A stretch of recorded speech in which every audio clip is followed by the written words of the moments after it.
Tervetuloa rahkavertailun pariin. Yleensä rahkavertailussa katsotaan, että kuinka paljon siellä on proteiinia tai muuta vastaavaa, mutta me katsomme sokeripitoisuuden. No niin, aloitamme tästä islantilaisesta. Sure. Siellä on 100 grammassa sokeria 4,1 grammaa. Se on.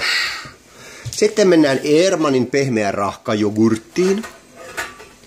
Siellä on 100 grammassa sokeria 5 grammaa. Eli se tulee kakkosena. Sitten mennään Arl, eli Arlan proteiini. Arl ja brr. Eli Arl. Ja siellä meillä löytyy 100 grammassa tasan 6 grammaa sokeria. Ja sitten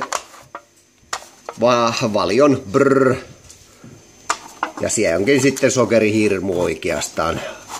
9,6 grammaa 100 grammassa on sokeria. Eli vähiten sokeria löytyy. Sitten rl ja viimeisenä brr.